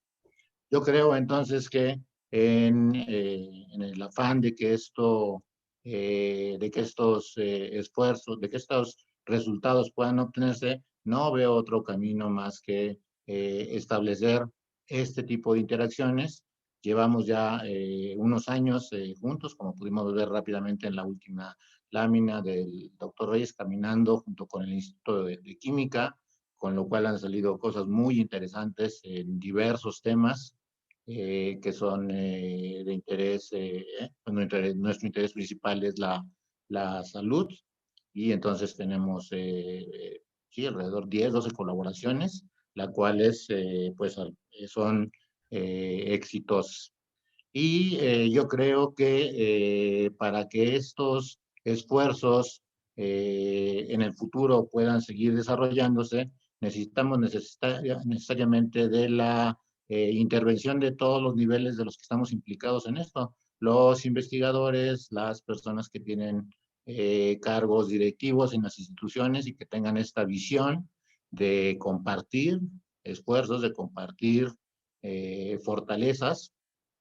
Necesitamos también el apoyo de las instituciones gubernamentales que apoyen este tipo de esfuerzos, que atacan problemas específicos y relevantes, no solo en el campo de la salud, en muchos otros campos, ¿no? La gallardía, por ejemplo, también es un problema importante para la industria de los alimentos, porque, como bien mencionó el doctor Reyes, la giardia ataca mucho tipo de mamíferos, así que, por ejemplo, en la industria lechera es un problema importante porque también los animales se infectan y eso, pues claro, conlleva problemas económicos, etcétera. Entonces, esto va más allá de un problema de salud, sino tiene implicaciones más importantes, por lo cual creo que este tipo de iniciativas, pues sí, requieren del apoyo de nuestras instancias superiores para apoyarlas pues económicamente, básicamente, que es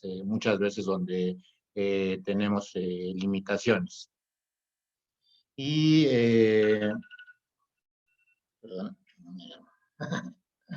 y bueno, pues ya me parece que el ejemplo de hoy marca pues por dónde cuál es la senda a seguir para poder obtener resultados. Si bien Horacio menciona que estamos en el inicio de esto, yo creo que, salvo su mejor opinión, creo que se ve algo sólido y bueno, con los resultados que ya han mostrado, pues creemos que podemos llegar a la consecución de un proyecto que se aterrice directamente, como bien lo señaló el doctor Luis Miranda, más allá de nuestros articulitos y nuestros niveles de DNI y nuestros niveles, etcétera, ¿no? Sino ya algo más en la realidad, que es algo en lo que en general me parece en el país nos está haciendo falta. Y creo que eso es lo que tendría yo que aportar. Muchas gracias. Muchísimas gracias, doctor Oria, muchísimas gracias. Y bueno, ojalá que continuemos con las colaboraciones a lo largo del tiempo, que esto rebase una dirección y otra dirección. Un poco la inercia tiene que ser, y justamente los motivadores son la ciencia misma, las interacciones. Solitos, el Instituto de Química dentro de sus laboratorios no vamos a poder llegar más allá de moléculas, aunque eso en sí tiene un gran valor, no lo dudo, pero vamos, se abren toda clase de panoramas muy interesantes. Estimado Guillermo Roura, ¿nos ayudarías? Y podríamos pasar quizás a la sección de preguntas y comentarios de cualquier persona que quisiera levantar la mano y preguntar lo que guste o lo que quiera comentar. Claro que sí, doctor. Pues nada más para recordarles a todos que pueden hacernos sus preguntas a través del chat en mayúsculas.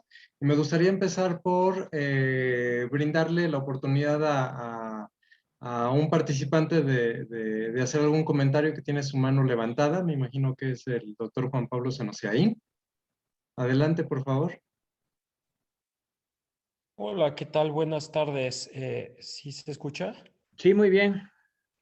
Pues quiero felicitar al doctor Luis Demetrio Miranda y al doctor Reyes por este trabajo tan interesante. Y me llamó la atención el comentario, bueno, la lámina que mostró el doctor Luis de cómo hay dos acercamientos al problema de la búsqueda de fármaco, ¿no? Cuando se tiene la proteína y puedes hacer un diseño racional, o cuando tienes, no lo conoces, pero puedes probar muchos compuestos, como podría ser una librería. Pero pues me llamó mucho la atención que pues este último enfoque, digamos, requiere una gran cantidad de compuestos muy diversos, ¿no? Y si se tienen 100 o si se tienen 200, a lo mejor simplemente por la ley de los grandes números difícilmente vamos a dar con el compuesto óptimo. Entonces me pregunto si no han probado hacer un poco de ciencia de datos y ver, por ejemplo, los antiparasitarios que se conocen, qué tienen en común y probar, partir de ahí y por ejemplo, probar eso y luego optimizarlo.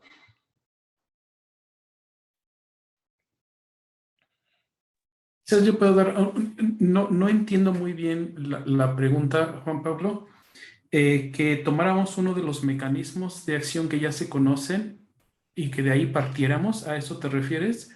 No. Entiendo que no se conocen bien los mecanismos de acción.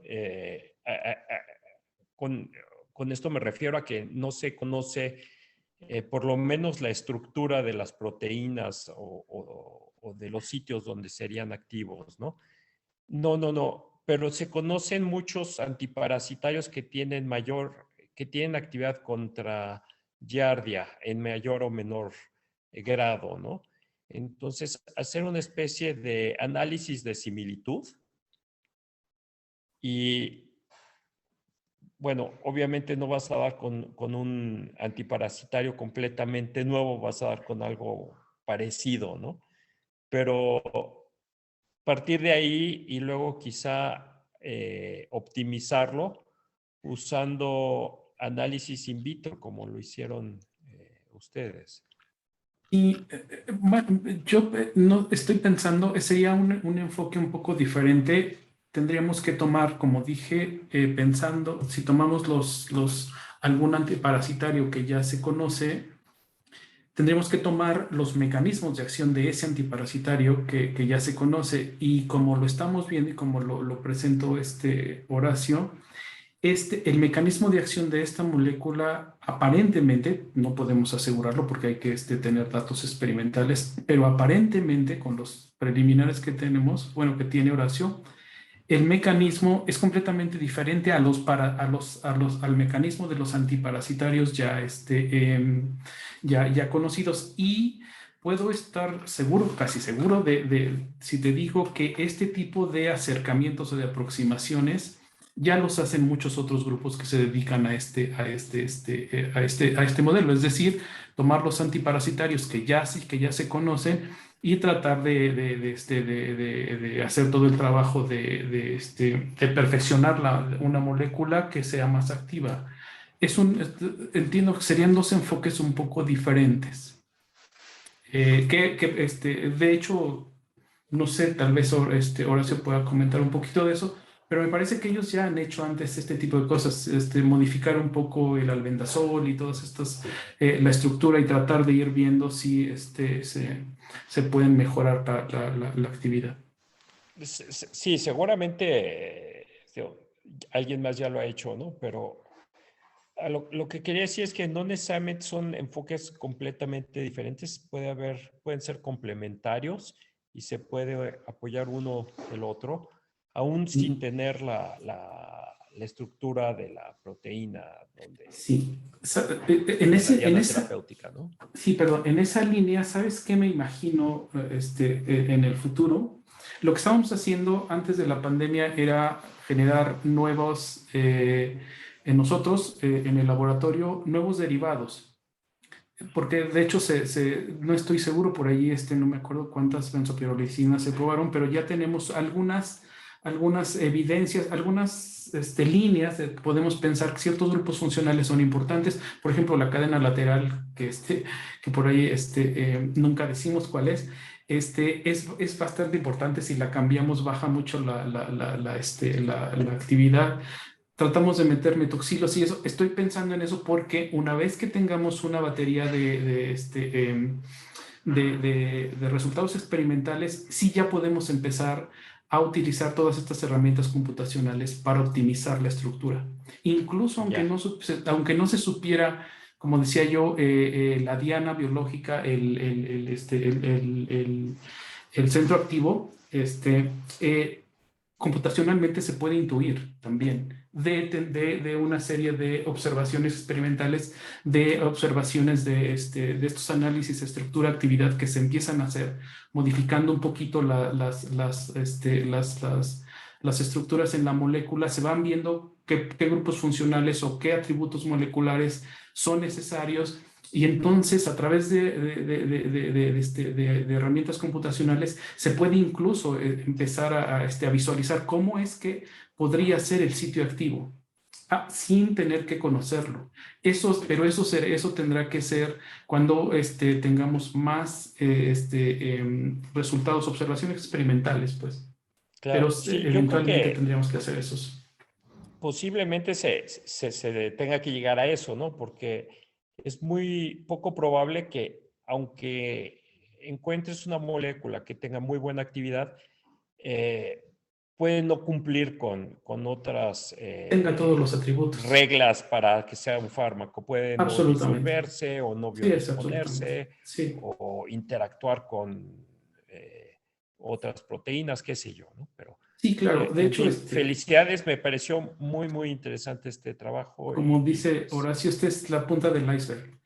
sí, Sería sí. así como que un milagro, así como si nos sacáramos la lotería, que esta específica tenga todos los atributos. No, porque de todas maneras la actividad todavía no es tan alta, pero tenemos la esperanza de encontrar derivados que sean, que ir optimizando, lo que se llama optimizar la estructura a través de sintetizar librerías, pero ya ahora sí en un diseño racional probablemente, después de este primer hallazgo. Muchísimas gracias por los comentarios. Correcto, pues muchas gracias y felicidades. Muchas gracias Luis, por muchas su... gracias, Juan Pablo. Gracias, gracias. No sé si pudiera yo hacer Claro, sí. muy rápidamente un comentario de 60 segundos. Una de las cosas que creemos que es interesante con esta estrategia, doctor Juan Pablo, es que la Giardia, así como otros muchos parásitos, tienen una habilidad impresionante para poder defenderse cuando es sometida, cuando es estresada contra cualquier fármaco. Y ya se sabe que tanto a nivel experimental, es decir, en el nivel de laboratorio, como a nivel clínico, se tienen una serie de cepas resistentes a pues, la mayoría de los fármacos que son estándares de oro, ¿no? Contra el metronidazol, pero también contra el albendazol, contra la nitazoxanida inclusive, ¿no? El hecho de hacer esto, tratar de intentar encontrar un nuevo blanco farmacológico, creo que podría disminuir las probabilidades de que estas cepas resistentes tengan la capacidad de poder resolverlo de inmediato. De manera que tendríamos a lo mejor una ventana de tiempo un poco mayor para poder tener esta actividad farmacológica antes de que pues, la Giardia seguramente encuentre la manera de resolverlo, ¿no? Ese era el punto que quería yo comentar. Muchísimas gracias, doctor Reyes. No sé si tengamos algún otro comentario por ahí. Sí, doctor. Gracias. Tenemos al doctor Roberto Arreguín y después a la doctora Beatriz Sánchez Monroy. Gracias. Muchas gracias. Pues Luis y Horacio, pues los felicito por esta estupenda plática, muy ilustrativa cómo atacar un problema que tenemos comúnmente aquí en México. Y yo tengo dos preguntas hay que ver un poco la resistencia farmacológica que puede tener, por ejemplo, el metronidazol, que se ha visto en algunos pacientes no funciona igual, y por lo tanto hay reinfecciones e infecciones recurrentes sobre este padecimiento. Y la otra cosa que les quería comentar yo es cómo ver el mecanismo de acción, ¿no? Se conoce el proteoma de Giardia lamblia y se podría hacer estudios de microarreglos para ver en dónde están actuando ese tipo de compuestos químicos y tener un panorama un poco más general para ver hacia dónde va.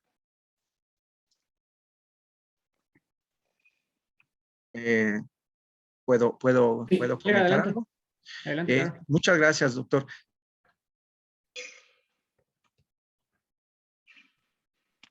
No se oye. No, se quedó congelado.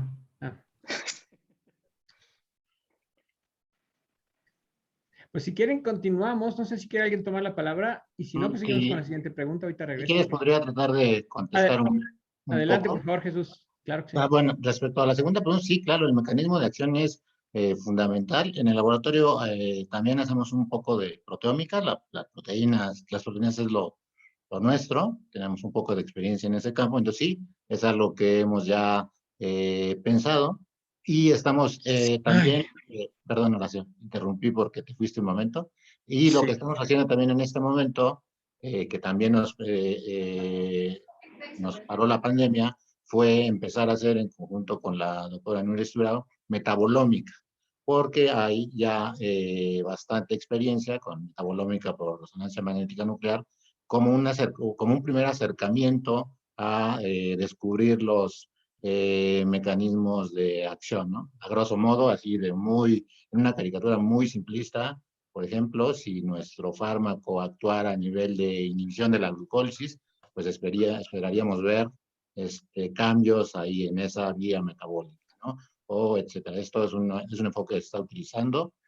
Corrimos las primeras muestras ya del metaboloma de Giardia y luego vino el bicho y nos detuvo. Pero sí, por supuesto que estamos interesados. Y la proteómica, Horacio también tiene bastante experiencia por ahí en ese campo y creo que vamos a tratar de atacarlo por ambos lados al mismo tiempo de que se va perfeccionando la molécula. Perdón, Horacio, por interrumpir. Te fuiste. Sí, ya hasta ahorita acabo de regresar. Creo que oí un poco de lo que comentaba Jesús. Sí, los microarreglos creo que serían una gran opción, pero desafortunadamente no hay microarreglos comerciales contra Giardia. Habría que construirlos y pues eso definitivamente es otra área que todavía no hemos explorado. Pero sería muy interesante pasar por allí, ¿no? Sí, con eso pueden saber un poco más del mecanismo, pero sí, hay que ir paso a paso en esto, sabes que es un proceso, pero evidenciaría mucho cómo es el mecanismo de acción.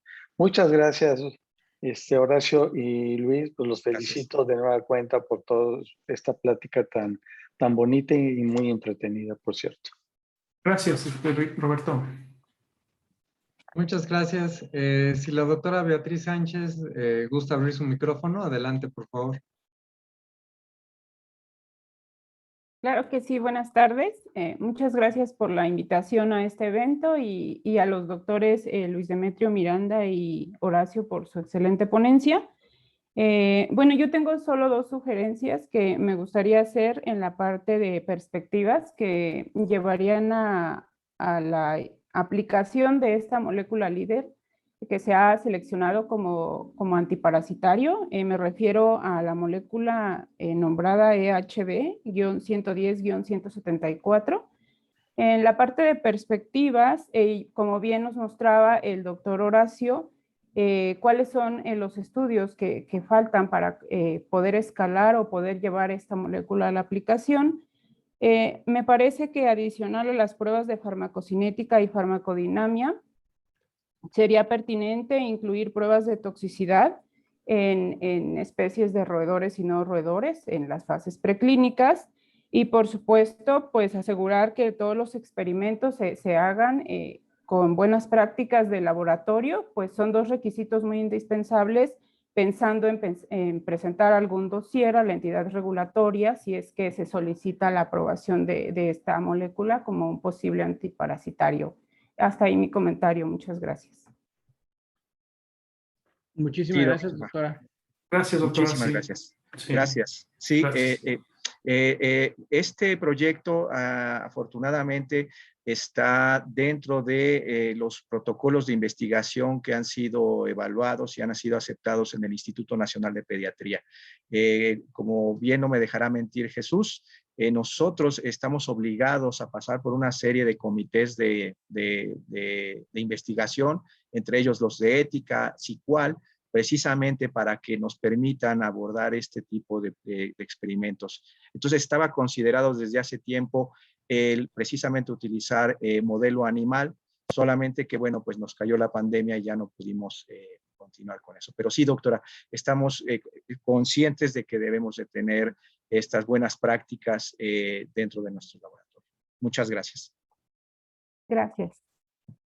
Si me permiten un segundo nada más, sí, para aclarar, claro, por supuesto, esa parte es importantísima. Como Instituto Nacional de Salud, pues bueno, muchos de nuestros trabajos incluyen trabajos con pacientes y con modelos animales, y todos nuestros comités están debidamente registrados en Conbioética y en COFEPRIS. Tenemos nuestras certificaciones, nuestros números, y por supuesto no hacemos un experimento que involucre tocar a un paciente o a un animal si no tenemos la aprobación de estos comités. Sí, en el sector salud está altamente regulado esta cuestión. Pero muchas gracias.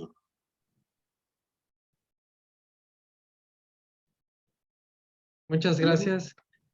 Bueno, por el momento no tenemos algún otro comentario. Solamente, bueno, pues hacen igual la recomendación que podrían abordarse también parásitos de difícil tratamiento como Toxoplasma gondii y otros parásitos intracelulares como Leishmania o Plasmodium. Muchísimas gracias, Guillermo. Pues yo quisiera terminar entonces nada más diciendo, es un esfuerzo, es muy interesante pensar en todo esto. Miren, la química en general, se puede decir que el construir moléculas se da de la siguiente manera. Todas las moléculas del mundo están hechas por casi todos los químicos orgánicos del mundo, porque la formación de nuevos enlaces y nuevas circunstancias es explorada en muchos grupos de investigación. Entonces, el desarrollo de métodos sintéticos es algo que el Instituto de Química ha contribuido muchísimo a lo largo de los años. Y es algo que en química pues vale infinitamente. Es decir, las nuevas moléculas que se hagan en cualquier lugar del mundo dependen de los químicos de todos los lugares del mundo, porque son los procesos, es unir átomos de nuevas maneras, de maneras más eficientes, más sustentables, etcétera, y se está realizando ese tipo de esfuerzo. Obviamente, el unir este tipo de investigaciones que son dirigidas, esforzándose hacia un objetivo muy particular, implica muchos retos que son un poco nuevos para el Instituto de Química. No tanto porque tenemos obviamente muchos antecedentes al respecto, pero lo importante es agarrar, me parece, alguna inercia, agarrar proyectos de investigación y no soltarlos en el mediano plazo. Entonces, con ello quisiera terminar, pero ojalá que podamos continuar. Eso es lo que me parece más importante y que el mensaje sea justamente, ¿verdad?, que la manera que podamos impulsar estas investigaciones permita que si los blancos moleculares están ya definidos, se dé el siguiente paso y el siguiente paso, porque el ciclo de volver a empezar desde el principio es el que hacemos con un poco más de frecuencia quizás que deberíamos de hacer. Quizás es dar pasos hacia adelante y por otro lado, involucrar a sectores como el privado y el público también tendría que estarse dando, ¿no? El costo eventualmente de un desarrollo como este se vuelve más allá de lo que puede sostener una universidad. Y además, obviamente, que el beneficio económico puede estar hacia la población, que es a donde se buscaría. Entonces, caramba, esto es un ejemplo del inicio de un proyecto de investigación, pero lo importante es que continúe. Y en ese sentido, pues hay varios esfuerzos que estamos tratando de capitalizar en el mediano plazo a través de las fortalezas de dos institutos que aparentemente hacen cosas muy diferentes, pero que en realidad coinciden claramente al nivel de las moléculas. Y por eso es que creo que vale la pena mantener muy atenta la visión de que las colaboraciones son muy cruciales. Pues con eso termino el día de hoy. Agradezco muchísimo a toda la gente que se quedó con nosotros, de verdad, muchísimas gracias. Nos vemos pronto, tendremos todavía otros 3 eventos parecidos a este, uno en el cual hablaremos justamente del síndrome metabólico. Seguro ahí está la doctora Iriart de nuevo. Y justamente en desarrollos en conjunto con el doctor Senosiaín, por ejemplo, y el grupo de la doctora Martínez Mayorga, que hace química computacional. También tendremos otro tema que es anticancerígenos, donde la doctora Elena, que también creo que estaba por ahí, ha hecho desarrollos muy importantes junto con investigadores del Instituto de Química. Y nuestro tercer y último tema es el desarrollo a través de procesos biotecnológicos para generar nuevos métodos de diagnóstico, en particular enfocados hacia el diagnóstico efectivo y barato del COVID, por ejemplo. Entonces, es un escaparate de proyectos del Instituto de Química y yo agradezco muchísimo la oportunidad de mostrárselos a todos ustedes y de oírnos platicar también. Muchas gracias y nos vemos pronto. Muchas gracias a todos. Cuídense mucho. Gracias a todos. Buenas Gracias. tardes. Bien. Muchas gracias por acompañarnos. Gracias, Marcia. Cuídense mucho. Gracias, muchas gracias. Gracias, doctor. Fíjense. Hasta luego, Marcia. Gracias. Hasta luego. Adiós.